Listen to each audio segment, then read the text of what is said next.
Il y a les hautes études aussi, c'est-à-dire Ouais. déjà quand ils arrivent au collège, c'est déjà un cadre très compliqué. S'ils y arrivent, S'ils y arrivent, s'ils y arrivent, parce que il y a, là aussi, hein, ça sera un débat, hein. ce sera un C'est-à-dire débat sans que, fin. ah, complètement, l'école, c'est encore autre chose. Alors, de plus en plus, le gouvernement œuvre pour l'inclusion, ce qui a fait un énorme pas enfin, depuis quelques années, mais c'est pas encore suffisant. C'est pas encore suffisant parce que les gens ne sont pas formés, les enseignants ne sont pas formés, parce que il y a de plus en plus d'AESH qui sont formidables et qui se forment également, mais ça suffit pas, quoi. Et le passage, alors certains n'ont pas non plus le niveau, si je puis dire, mais voilà, après, le parcours classique n'est pas ouvert à tous pour des questions de capacité, même si j'aime pas ça, hein, pour des questions d'encadrement, pour des tas de raisons. Pour certains, c'est possible, mais après reste le problème de bah, la socialisation avec les autres, enfin, il y a énormément de choses à travailler au niveau aussi de l'inclusion, ça c'est clair. D'accord. Euh, on pourrait, parce qu'on a de plus en plus, on est dans un monde, je trouve, de plus en plus coaché.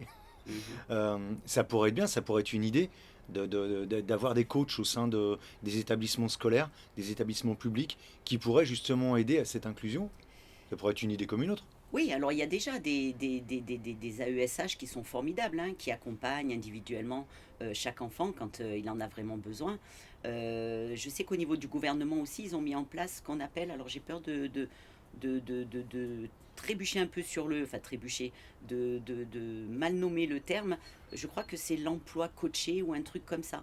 C'est-à-dire que vraiment l'étudiant, l'adulte en devenir est vraiment coaché par des personnes qui vont pouvoir les driver pour trouver un emploi, pour expliquer leurs particularités. Et ça, c'est une idée qui est absolument géniale. D'accord. On va parler un petit peu des chiffres tout à l'heure Ouais. qui sont mis en place. Donc effectivement, cette inquiétude, le passage au collège lorsqu'ils y arrivent, l'après, la vie d'adulte, qu'est-ce qui se passe? Parce qu'à un moment donné, bah, les parents partent sur une autre voie, comme on Bien dit, sûr, c'est la ouais, nature qui fait ouais. son œuvre.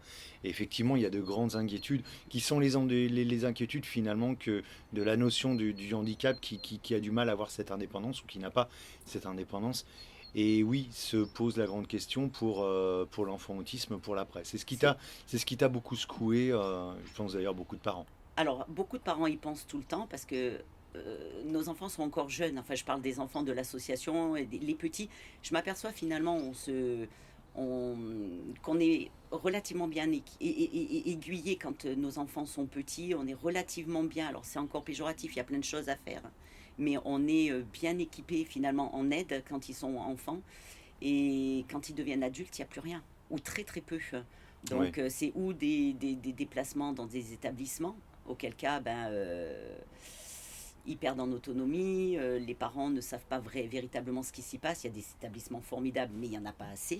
oui, Et puis les trois quarts restent avec la famille à la maison, un peu désœuvrés, pas d'avenir en perspective, et c'est là où ça pose un vrai problème parce qu'encore une fois, avec des bonnes prises en charge des petits, et là j'insiste encore, le diagnostic d'un autisme très tôt, c'est vraiment des années de gagner en autonomie, voire oui. en indépendance. Donc voilà, donc effectivement, l'avenir, c'est un énorme point d'interrogation. Au jour d'aujourd'hui, au niveau de l'ensemble des travailleurs, les adultes autistes représentent moins de 5% dans le monde du travail, sur l'ensemble des autistes. Oui, Non, oui. voilà, sur l'ensemble des autistes, parce que j'ai pas été très claire, simplement 5%, peut-être même un petit peu moins, parce que les chiffres varient d'une source à l'autre, Oui. sont en situation de travailleurs. Donc c'est vraiment pas beaucoup. Et pourtant, il y a des textes de loi qui demandent à ce qu'il y ait une grosse part de handicap dans le monde du travail. Oui, il y a une loi Tout à fait. qui est passée là-dessus Oui. et qui explique justement Mm. le taux d'inclusion de personnes en situation de handicap au sein de Mais l'entreprise. encore une fois, parce que c'est pas très connu. Et on en est loin, normalement on est de mémoire, on est à 8%. On doit être à 8% de personnes en situation de handicap dans l'entreprise et on n'y est pas.